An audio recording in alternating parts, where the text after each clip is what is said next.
Hi everyone, I'm Joanna Penn from thecreativepenn.com and today I'm here with Ankur Nagpal. Hi Ankur. Hi, Joanna. It's great to be here. Yeah, it's great to have you on the show. A very brief introduction. Ankur is the founder and CEO of Teachable.com, a site for creating and selling online courses, which is super exciting. And I want to start by sort of just give us a little bit more background about you, Ankur, and what's your kind of entrepreneurial background? Yeah, absolutely. I'm in the very fortunate position to have never held a real job in my life. Uh, I started out building Facebook applications my freshman summer of 2007. Kind of did that through most of my college years till the year after. And built a pretty successful business just building and selling Facebook applications that were very successful but added negligibly little value in the world, like things like personality quizzes, friend quizzes, send your friends a gift. Did that for a few years. It was good because it exposed me to the world of entrepreneurship, and after that I was like, I can't get a job now, I can't have a boss, can't deal with that stuff. And then I reached a point where right after that I didn't know exactly what I wanted to do, moved to New York, and I started doing a little bit of online teaching. On YouToMe, I was doing a bit of teaching in person at General Assembly, and I started to believe in the world of online courses, but the solutions out there at the time just didn't really resonate with me. As a teacher, I wanted something better. And that's how we built Teachable. It started out as a side project, just like something I built for my own courses, for my buddy Conrad's courses. And before we knew it, we started working with other people, and this became kind of what it is today. But I wanted to ask you, I mean, many of us, including myself, we've been doing courses, online courses for Yep. years. Like online courses is not new. So what has happened in the last probably year, 18 months that have made it seem as if online education has just gone nuts? Like what is the shift that's happening in the world? I think I think it's one of those things where I hate like bringing up Malcolm Gladwell and all that stuff, but the tipping point, right? It generally takes several years of something happening before it kind of reaches escape velocity and becomes more significant. I think that's all that it is. Like I compare it to even the world of mobile games. Mobile games have existed for 15 years, but they truly hit velocity about an acceleration about 5 to 6 years ago. I think the same thing is happening with online education. Things happen slower than you think it does. Like 5, 10 years ago, that was early, and it's just now hit kind of critical mass, and things are accelerating. Of course, it's compounded by the fact that traditional education may or may not be that useful. But what I see a lot of people kind of comparing the kinds of online courses we sell, the kinds of online courses you sell, as an alternative to education. What's interesting is most people taking these courses have also gone through formal education. It's not even an alternative; it's more additive. It's more lifelong learning that you do after traditional education. But I think it's just critical mass that has been hit, along with the fact that right now we're producing a lot more video and photos of like any generation, right? Like recording video has become so easy now. And recording high quality video, like sound that sounds good, is becoming more and more commoditized, and that's only going to happen further. So I think those factors have contributed to the growth of online education. Yeah, I agree with you, and also like you said, it's more just in time education, and like I don't want to spend 4 years doing a marketing Yep. course, but I'm happy to pay for a small course on something specific, like say Facebook ads. Yep. So is that it as well? That the courses that are coming out are more granular and more specific than like just a degree size thing. Yep. And I think the other big difference is they're all, at least the successful courses we've seen, are outcome oriented. There is a clear transformation, a clear outcome you achieve out of the course.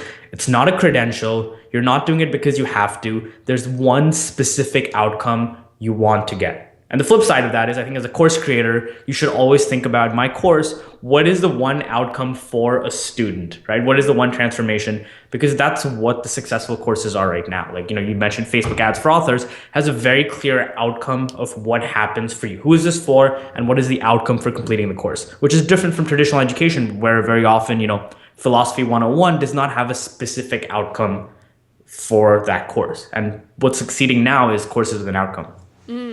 And do you think also that people are more happy to pay for things online? Like, is that the other tipping point? Yeah, I think we talked about that before, but yeah, people are people are much more comfortable spending money online, right? Like that's right from my mom, who is a non-believer in e-commerce. Like it just seemed like this bizarre concept.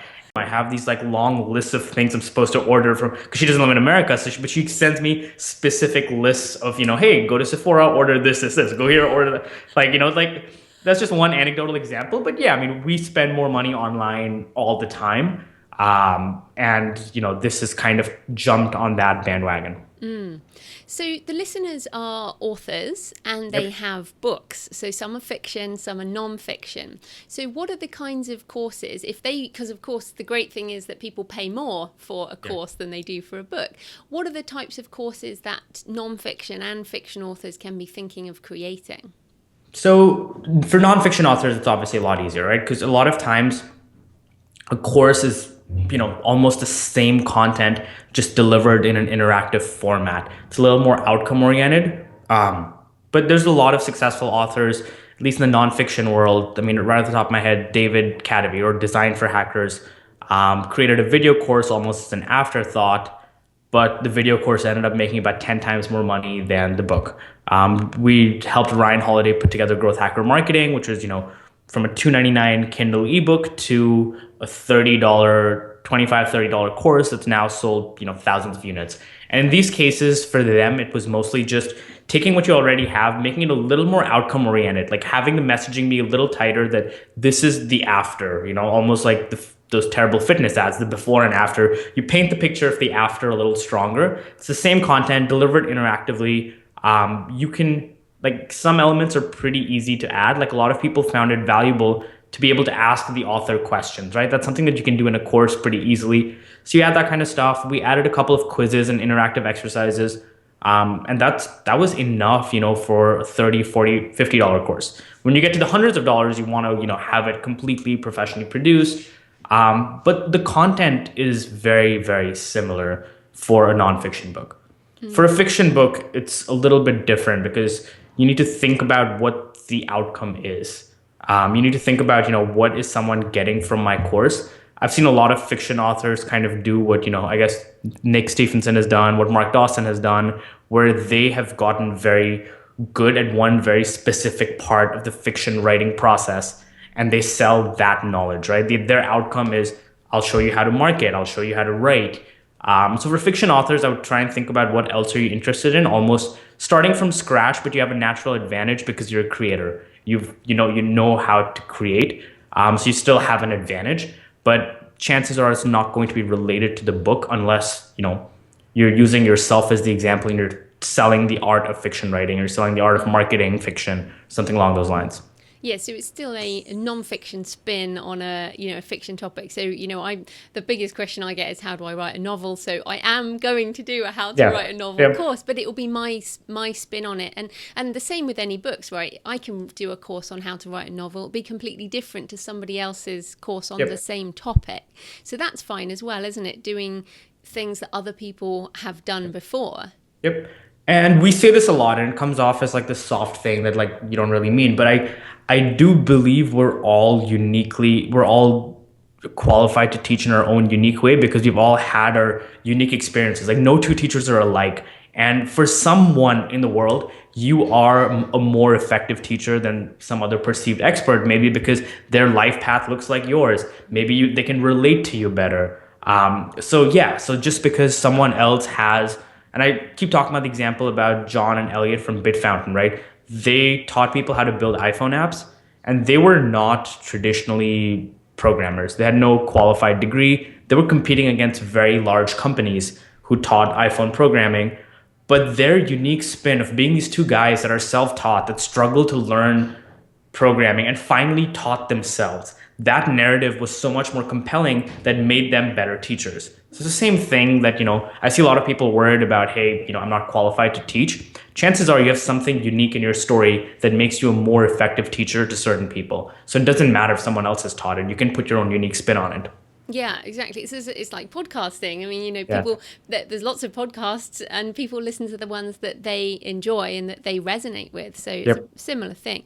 No, that's cool. So if they how should they start, I guess? So, we've got people who've written books. Say, I've written loads of books. How do people know which topics are going to actually sell? And is there a way for them to sort of gauge interest in potential topics before they spend a lot of energy creating something? So two things. One, I would always say focus on the transformation. Like, what do you think is the most valuable transformation you can bring to a student? Like, literally, that's what it comes down to. So for instance, you have a lot of different topics. Think about, for each topic, think about what is the most compelling transformation I can bring to a student, right? Like, so say I'm interested in 3 topics. How to write a novel. The transformation is you can teach someone how to write a novel. Chances are that might be the most, the strongest transformation you can bring. Then just try pre-selling it. See, are people willing to buy? Is anyone willing to buy this concept? And chances are, even if a few people buy, you can talk to them, find out why they bought, and refine the angle just enough to make more people buy. If no one buys, then, back to the drawing board. So, well, then I'm interested in your experience of all the courses that you have on your platform. Yep. Obviously you mentioned the transformation, but what are some good examples of courses that are just selling bucket loads? That's what's amazing, is how specific some of them are, and how it's just stuff we don't think about. Like, we have a very expensive course that's doing really well now, teaching actors to give great auditions, right? That's something I don't think about. We have courses that, there's a lot of, one of the common myths is all the courses that do well are about selling courses, or, making money online. But we're seeing such an amazing depth of, we have someone recently doing really well selling courses that prepare you for the Florida Board of Cosmetology. So, some absurdly specific topics. I mean, we have a course doing very well on growing medical marijuana. So, of course, for medical use only. Yeah, for medical marijuana. So they're legally covered. The diversity of courses is very, very interesting to see. Another story that I'm specifically proud of is we had a watercolor teacher, Angela, who was was a little hesitant at first because the only courses she saw succeeding were programming, marketing, design. But now, she's consistently making at least $5,000 a month selling watercolor painting, which is exactly what she's always wanted to do. And personally, we're trying to push more and more of that stuff, just seeing we have guitar classes doing really, really well now. And just seeing that kind of stuff. The biggest difference between people teaching watercolor painting, guitar, and people teaching marketing is people teaching marketing can charge more per unit. People that in some way relate to money can charge more, but a lot of the guitar guys, make it up by selling 10 times more units. So it doesn't necessarily impact your income. It does impact your economics because you need to sell more copies if you're selling something, random. But back to the specific question about what classes we see doing well, literally changes every single month. There's been the same person, much to Mark Dawson's sadness, has never been our top earner for 2 months in a row, ever. or even for 2 months period. Well, I think that's great. And I think, as like you say, the guitar, the tutorial, the watercolor thing, that has to be taught through video. I mean, there's almost no point in buying a book on watercolor, how to do watercolors. You actually need to see it, don't you? Even something like cooking, right? Cookbooks are such a popular genre of book. It lends itself to video so much better. Yeah, that's a really good point, actually. Yeah. And there's no reason, obviously one of the good ways of marketing a course is to have a book with a link to a course. Yep. It's really interesting, right? There's 2 things we've seen done. One is obviously using a book to market a course. We're actually talking to Nick Stephenson about that. That's one of his biggest kind of, ways of building traffic, growing leads, distribute a book for free, direct traffic as some kind of lead magnet, and then sell them the course. We've been exploring the other avenue with Ryan Holiday, where his publisher wanted to move books. So we bundled in a book sale with every single course sale. Because, he was working with Random House. They're still, a few years behind evaluating things in order of books, but we helped him sell, another 1,000 units of a paperback book. So based on kind of, as an author, if you evaluate what's important to you right now, maybe, you're making a run for the rankings or something, and you really want to push copies of a book, you can use courses for that too. It very seldom makes financial sense unless the goal is, you want to get on a bestseller list or something. But I've seen kind of both strategies work, and they're very complementary. Yeah, so if people actually want to then build a course, what are the steps that they need to go through in terms of preparing the material before they get onto the technology? Yep. So it depends if they're going the pre-sale route or not. Let's pretend they're not going the pre-sale route. In that case, the first thing you need is, and anyone writing a book is familiar with this, is an outline. And the way we tell people to do it with courses is think about your transformation, like what is the outcome, and your outline is just kind of a path to the transformation, path to the thing.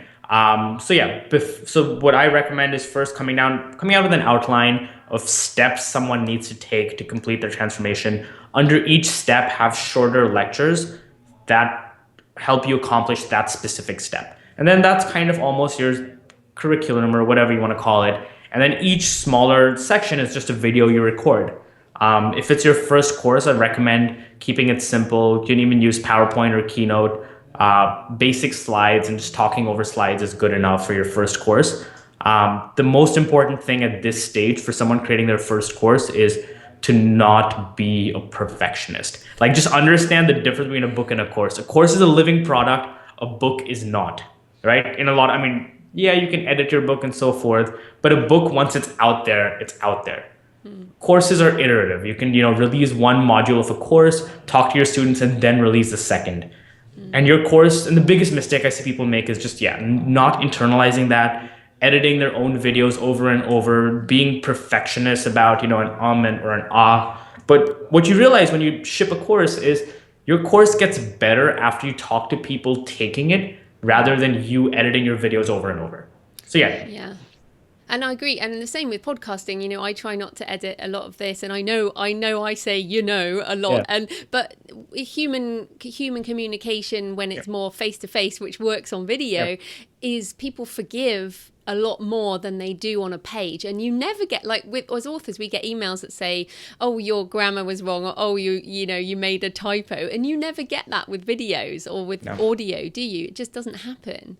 Yeah, it's more normal, it's more natural, and I'm a huge fan. And I think the other advantage we have with courses is we're best case scenario in year 10, year 15 of courses.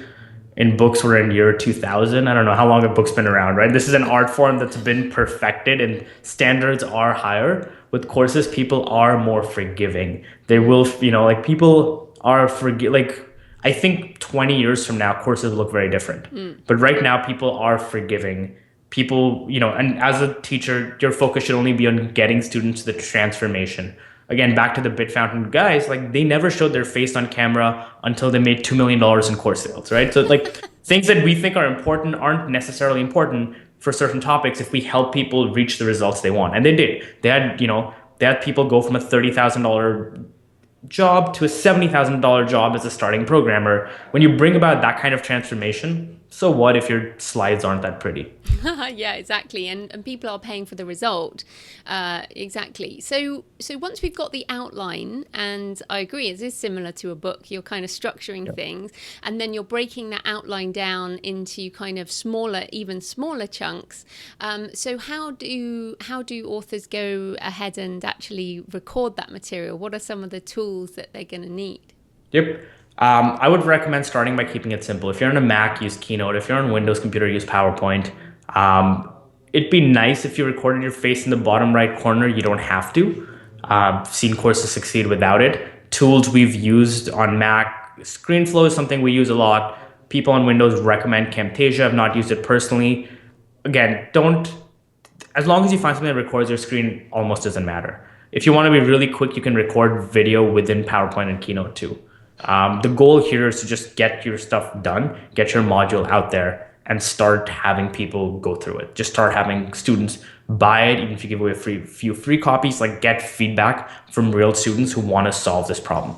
And I use ScreenFlow and Keynote, and I have my little face down in the in the corner, and I like that. I think people like to see a face, but hearing a voice is important as well. And I think so. The audio is almost more important, isn't it? I mean, do you see any purely audio with slide downloads? I mean, is it a lot? I would say a majority of our courses are slides and audio.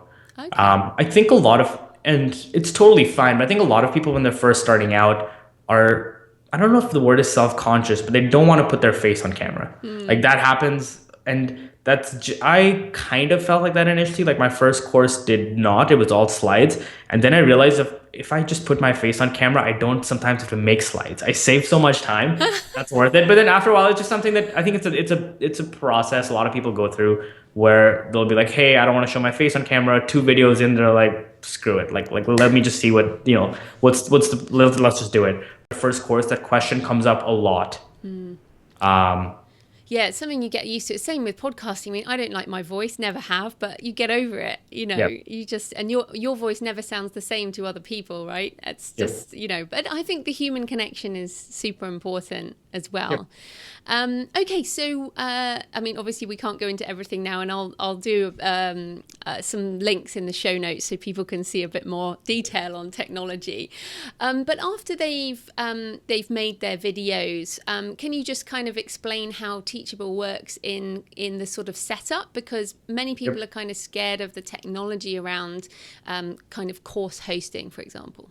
Yep. So our goal is to make you not worry about technology. So what that means is we give you everything you need to create, sell, distribute, deliver online courses. So things like, in the past you'd have to use WordPress, like 10 different plugins or something. We give you an easy to use interface where you just upload your content in, set a price, pick some nice images and colors, and you're good to go. If you want to be more advanced, we let you do a lot of things like, do affiliates. You can set up authors in your school for automatic payouts.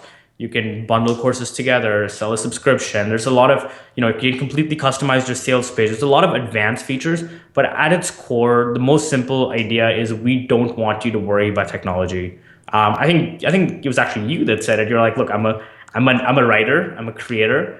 I want to create. I want to write. I want to create. I want to teach. I don't want to spend my time dealing with plugins. I value my time too highly to deal with technology. Yeah, and exactly. you described exactly what we're trying to be.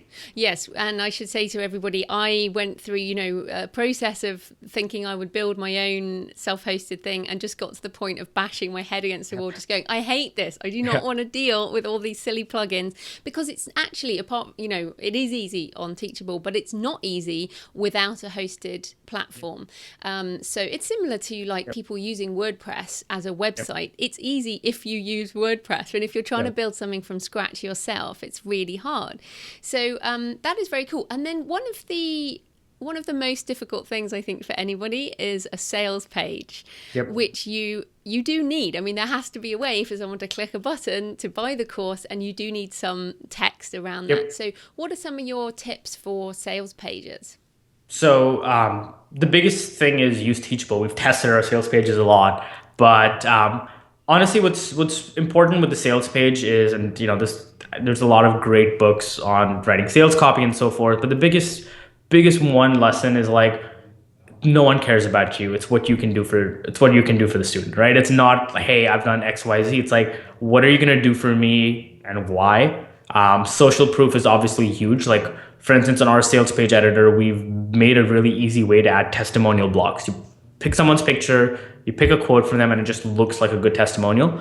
It's on a sales page. That's what's really effective. It's like just keeping the copy focused on what is the outcome for the student, right? Like, what am I getting, along with social proof of other people that have gotten it. And the reason I said it somewhat facetiously that you should use Teachable, but I do think a couple of things we do are very useful. One is by uploading a couple of nice images, the page looks good. I think aesthetics are incredibly important when someone's at a purchasing decision. Like, design can be seductive, and if you have a sales page that looks great, that helps a lot.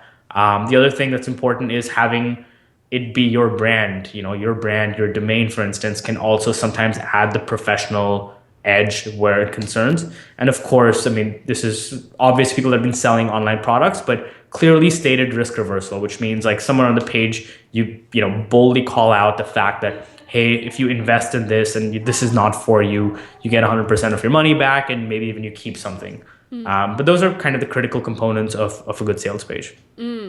And what are the differences between Teachable and a site like Udemy? Because a lot of people have heard of Udemy, and so what are the differences? Yep. So Udemy fundamentally is a marketplace. The positive of a marketplace like Udemy is they do all the marketing for you. The negative of Udemy is, well, there's several, and I still feel like Udemy for a lot of people, especially when they're starting out, does have its place. So when I say negative, it's not even a hard diss. It's more like the pros and cons. The pros are they do the marketing for you. The cons are you don't get an email address. So you're not really building a business. You're making a little bit of side money. You can't build a business without having someone's email address. It has a reputation for almost being, at least in America, I don't know if this internationalizes well, but almost being the Kmart of online education. You know, the discount, like they're going to sell all their courses for $10. Well, we talk a lot about how you should charge more, be the premium product in your space. Udemy also has the risk of, if you do your marketing for your Udemy course, people will get cross-sold competitive courses, which is, you can, if you bring someone to how to write a novel on Udemy, they'll get 10 other how to write a novel courses from other people. Which might be cheaper, and which people might be might cheap. buy those. Yeah, and Udemy courses are commoditized, and you don't want your education to be a commodity. So I think Udemy can be an okay place to start. But once you kind of find your feet, you want to move to your own platform. And even then, you don't want to put your best material on Udemy. You want to put like quick commoditized courses that you're okay being a commodity with the goal of eventually like you cannot have your premium course on Udemy. There's just no way. Like it's just not worth it. Yeah, I agree. And the discounting is a problem there, where people have put it up for, say, $250, and then suddenly they see it for sale at $10, and they're like, what just happened? Yeah. So I think if people do use Udemy, I read a lot. I read all their terms and conditions, and it was getting crazy. So I agree that Teachable is definitely better. If you have some way of selling, and I think that's the big point, isn't it? So if somebody builds a course on Teachable, nobody is going to stumble upon it. We do get the odd person getting lucky on Google, but bigger picture. Yeah, no. So it is for authors who do have a platform or who are building a platform and can send traffic to it. The alternative, which some people have done without a platform, without a traffic, is affiliates. If you have someone with an audience who likes your content and is willing to sell it for you, we have an inbuilt affiliate program, and you can use that as a way of selling it. We have some people where the entire sales strategy is affiliates. But yes, in general, that's still something you need to think about is, how am I going to sell this? How am I going to distribute this? And then, and we help people learn marketing, funnels, so forth. But you need to, internalize that and learn that. Yeah, but as we said at the beginning, a really good way is to have a book that has a link to a course. So if people have paid, say, $5.99 for an ebook, they may well be interested in a video course on the same material. Yep. So taking it further, I think that's something that's accessible to all authors who sometimes turn away in horror from other marketing. Yep. So that's really good. And then I guess the other, we've talked a bit about the benefit of the hosted service. So, I pay Teachable a monthly amount, and then instead of having to maintain all the technology, you guys do all that. And just mention some of the other things you have that sort of make the platform stand out, like the video stuff. For example. Absolutely. We don't charge for a lot of stuff people charge for. So we have unlimited hosting, unlimited video bandwidth. So for a lot of people, you just save more money on video when you join. Unlimited courses, students, and so forth. Like we have some people running schools with, 100,000 plus students, and that's all included. But we've focused a lot, not just on, traditionally there've been kind of two kinds of software. There's been the internet marketers building stuff that's very, very good at marketing, but a really bad student experience. Then you have the traditional learning management systems that have a lot of like education features, but are not built to sell. We try to marry those two together and give teachers a powerful tool that helps them on the e-commerce side. So you can, have multiple pricing plans per course, charge monthly, charge annually, do affiliates, do authors, have 100 different currencies, bundle your courses, do all these really cool commerce things. But on the other hand, we've tried to focus on the student experience too. So students have a nice lecture player. Students can make their video go faster or slower. Students can track their progress in courses. I'm trying to like kind of merge those two ideas together and build Teachable. So it's go ahead. And I was going to say, and you're adding things all the time, aren't you? Yep, we're now 16 people in New York City, and culture-wise, that's also the difference. We're not built by internet marketers. Like I love a lot of internet marketers; they're my friends, but we have different priorities, right? If an internet marketer releases a course hosting tool, their goal is either to have $1 million launch for their course hosting tool so that they can build a new version a year from now, 2 years from now. For us, like this is our software. We're going to do this forever. We're purely a software company. We've raised venture capital to be a software company. Every single person on the team works every day to make the software better. And that's what I think in time is also going to kind of make a big difference is this is the one thing we do, right? Like this is 100% what we do. And every day there's 16 people that come into work every day trying to make this better. So I think that's culturally a difference between us and a lot of other, I guess, marketing tools. Yeah, and I've been very impressed by your enthusiasm and your passion for this and the platform, which is excellent. So people on the show will know that I'm really hot for virtual reality and I'm a bit of a futurist. What do you see the next kind of 5 to 10 years? Do you see online education moving into VR kind of space? What do you see coming in the next 5 to 10 years? So I will caveat this with the fact that I'm not specifically a VR enthusiast, but it's common sense. It has to, right? Like I don't know much about VR, but it has to. It'd be naive to think it wouldn't. Again, what I would be a little not concerned about, is timeframes are always very hard to predict because for a long time, this is something that only a few enthusiasts do. Then it gets mainstream, and then again, it hits a critical mass where it goes like crazy.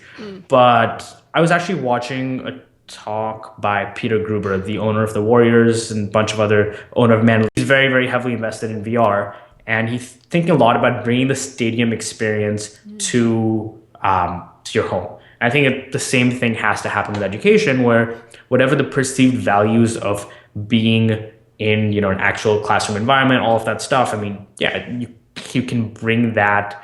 Not only I think there'll be two stages. The first stage is you bring those experiences to the home, like you bring the experience of being in a classroom, and then there'll be a bit of soul searching, be like, is the classroom experience the best? Like, can we build immersive experiences that teach by doing? And I think that would be kind of the next wave that's more exciting. But as you say, it will be a while off. Yeah, it's hard to predict. I don't know necessarily will be a while off. It's just I don't want to try and predict these things because it's just very hard to.